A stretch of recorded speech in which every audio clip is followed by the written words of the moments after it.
unbearable triggers. The quiet crunch of someone eating, the soft tap of a pencil, even gentle breathing becoming torture. Today, we're diving deep into misophonia, a fascinating condition that turns ordinary sounds into extraordinary distress. We'll explore its discovery, the groundbreaking research revealing its true nature, and what this means for millions of sufferers worldwide. With us is a leading expert in neuroscience and auditory processing. Thanks for having me. You know, what's really fascinating about misophonia is that it's not just about hating sounds. It's far more complex than that. Let's start at the beginning. When was misophonia first recognized as a distinct condition? Well, the term misophonia was actually coined relatively recently, in 2001, by doctors Powell and Margaret Jastroboff at Emory University. They noticed something really interesting in their audiology clinic. What exactly did they observe? They found that some patients were having intense reactions to specific pattern-based sounds, like chewing or typing. But here's what's crucial. It wasn't about the volume of the sounds, unlike other conditions they typically treated. That's interesting. So it wasn't like being sensitive to loud noises? Exactly. Unlike conditions like hyperacusis, where loud sounds cause pain, misophonia triggers are often quiet, everyday sounds. It's the specific pattern or meaning that matters. And how common is this condition? Recent studies have found that up to 20% of populations in the US, UK, and China show moderate to severe misophonia symptoms. That's actually quite significant. Wow, that's a lot higher than I would have expected. And you know what's really fascinating? Recent research has uncovered something completely unexpected about the condition. Oh, what's that? Dr. Sukhbinder Kumar's team discovered that misophonia might actually be more about movement than sound. They found that the brains of people with misophonia show stronger connections between auditory areas and the parts that control face and mouth movements. Wait, so it's about movement? How does that work? Well, they found that when people hear trigger sounds, their brain's motor areas, specifically those controlling mouth and face movements, become hyperactive. It's like their brains are over-mirroring the actions that create these sounds. That's fascinating. So when someone hears chewing... Exactly, their brain is essentially over-processing the mouth movements that create that sound. And here's something even more interesting. About half of people with misophonia report using mimicry as a coping mechanism. Mimicry? You mean they copy the sounds? Yes, and surprisingly, many report that it actually helps reduce their distress. This completely changes how we might approach treatment. That's really counterintuitive. I would have thought copying the trigger would make it worse. Right? And this ties into another important discovery. Misophonia isn't just about sound sensitivity. Recent research has identified specific meaning themes associated with triggers. What kind of meanings? According to a 2025 study, people with misophonia often interpret triggers through themes of intrusion, violation, and lack of autonomy. It's not just about the sound being unpleasant, it's about what that sound represents to them. That must have huge implications for treatment approaches. Absolutely. And speaking of treatment, there's been significant progress in understanding the neurological basis, which is leading to new therapeutic possibilities. What kind of possibilities are we talking about? Well, researchers at Duke University are exploring neurostimulation as a potential treatment option, targeting specific brain regions involved in misophonia. That sounds promising. But what about the psychological impact of living with this condition? That's actually a crucial aspect. Recent research from the University of Sussex has revealed some concerning findings about mental health impacts. What did they find? They discovered that people with misophonia often show poorer scores on well-being measures, and there's a concerning correlation with self-harm and suicidal ideation, particularly in young adults. That's really serious. Are there gender differences in how it affects people? Yes, interestingly, females show higher risk in their early teenage years, while males show higher risk around age 24. And what about its relationship with other conditions? Research from Duke shows some overlap with PTSD. About 21.7% of people with misophonia had a history of PTSD. But interestingly, daily stress levels seem to be more directly correlated with misophonia symptoms. That makes sense. Stress often amplifies sensory sensitivities. Exactly. And this brings us to an important point about how misophonia affects daily life. A recent study showed that it can significantly impact cognitive and social judgments. How so? When exposed to trigger sounds, people with misophonia showed slower response times in tasks and rated faces as less likable if they associated them with triggering sounds. So it actually affects how they perceive and interact with others? Yes, and this can lead to significant social isolation. Many people avoid situations where they might encounter triggers, which can seriously impact their relationships and daily activities. That must be incredibly challenging to manage. It is, but there's hope. The research is leading to better understanding and more effective treatments. What kind of treatments are showing promise? Well, specialized forms of cognitive behavioral therapy have shown good results. And with our new understanding of the motor basis of misophonia, treatments targeting movement processing are being developed.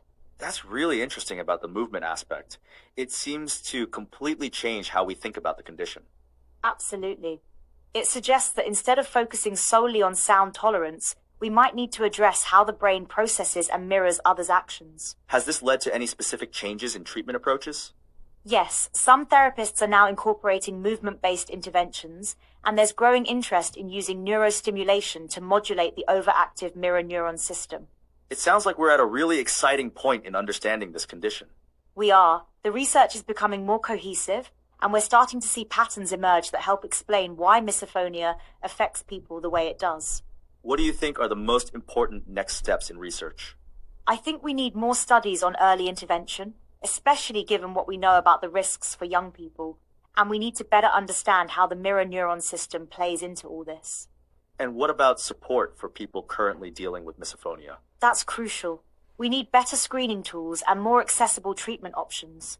The research shows this isn't just about being annoyed by sounds, it's a serious condition that needs proper recognition and support. It really challenges the common misconception that people with misophonia are just being overly sensitive. Exactly. The neurological evidence shows clear differences in how their brains process these triggers. It's not a choice or an overreaction. It's a real neurological condition. You know that fuzzy stuff growing in your bathroom? It might be secretly wreaking havoc on your digestive system right now. Today, we're diving into the surprising connection between mold exposure and your diet. Include why some healthy foods might actually be making things worse, and how simple dietary changes could be your path to recovery. And it's not just about visible mold. These microscopic fungi are everywhere in our environment, releasing toxins called mycotoxins that can seriously impact our health. Wait, so you're saying even if we can't see it, mold could be affecting us? Exactly. According to the CDC, mold can enter our homes through open doors, windows, vents, and even on our clothing and pets. It's literally everywhere around us. That's kind of terrifying. But what does this have to do with our diet? Well, when mold toxins enter our body, they can cause something called dysbiosis, basically an imbalance in our gut bacteria. This can lead to all sorts of digestive problems. Like what kind of problems are we talking about? According to recent research, mold exposure can cause everything from nausea and vomiting to serious issues like intestinal bleeding and bacterial infections in the gut. Intestinal bleeding? That sounds really serious. It is. And what's worse is that these symptoms are often misdiagnosed because they can mimic other conditions like food allergies or IBS. So how do we know if mold is the culprit? Well, if you're experiencing digestive issues along with other symptoms like fatigue, brain fog, or respiratory problems, mold exposure could be the underlying cause. And I imagine our diet plays a big role in either helping or hurting this situation? Absolutely. When dealing with mold exposure, what we eat becomes crucial. Some foods can actually make symptoms worse by harboring additional mold or mycotoxins. Even healthy foods? Yes, and this is where it gets interesting. Even traditionally healthy foods like fermented products can cause problems for people dealing with mold toxicity. Wait, what? But aren't fermented foods supposed to be good for gut health? Normally, yes, but research shows that for people with mold sensitivity, fermented foods can actually trigger inflammation and make symptoms worse. So what should people be eating instead? The focus should be on anti-inflammatory foods that support detoxification. Fresh vegetables, lean proteins, and certain fruits can be really beneficial. Speaking of fruits, I've heard prunes can be particularly helpful. Is that true? Yes. Recent studies show that prunes contain unique compounds that not only support digestive health, but also have anti-inflammatory properties. Really? Tell me more about that. Well, according to research published in 2024, prunes contain both soluble and insoluble fiber, which helps maintain regular bowel movements and supports the growth of beneficial gut bacteria. That's fascinating. Any other benefits? Actually, yes. They're also rich in antioxidants and anti-inflammatory compounds that can help combat the oxidative stress caused by mold exposure. How many should people eat? Studies suggest that about 5 prunes per day is a good starting point. This provides about 11% of your daily fiber needs. But I'm guessing you shouldn't go overboard? Exactly. Like any food, moderation is key. Too many prunes can actually cause digestive discomfort. Let's circle back to mold exposure. What are some other dietary strategies people should know about?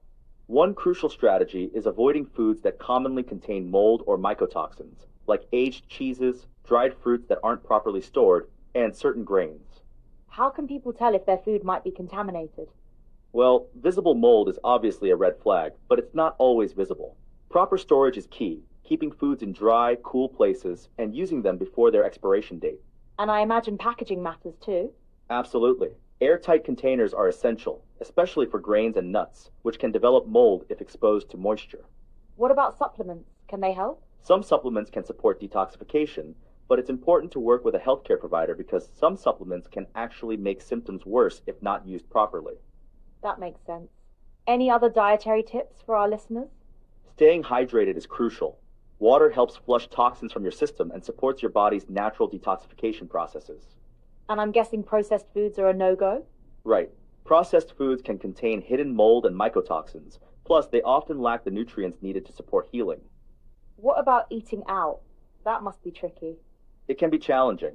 It's best to stick to fresh, whole foods and avoid dishes that might contain aged or fermented ingredients when eating out. Any specific restaurants that are better choices? Places that focus on fresh, made-to-order dishes are usually safer than those using lots of preserved or processed ingredients. How long does it typically take to see improvements when following these dietary guidelines? It varies person to person, but many people start noticing improvements in their digestive symptoms within a few weeks of making dietary changes. That's encouraging. But I imagine consistency is important? Absolutely. It's not about perfect adherence, but maintaining these dietary changes consistently over time is key for long-term improvement. What about reintroducing foods later?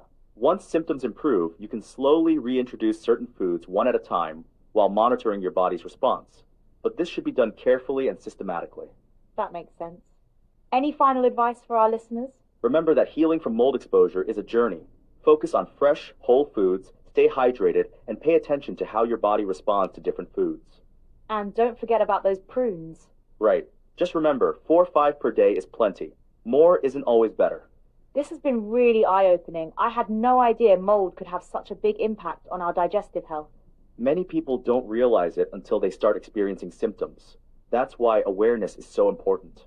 And it's not just about cleaning visible mold, is it? No, it's about creating an overall environment, both in your home and in your body, that's inhospitable to mold growth. And diet plays a huge role in that. Exactly. What we eat can either support our body's natural defenses or compromise them. I think that's a perfect place to wrap up. Any last words? Just remember, if you're dealing with unexplained digestive issues, consider mold exposure as a possible cause, and don't underestimate the power of dietary changes in recovery. Thank you for sharing all this valuable information.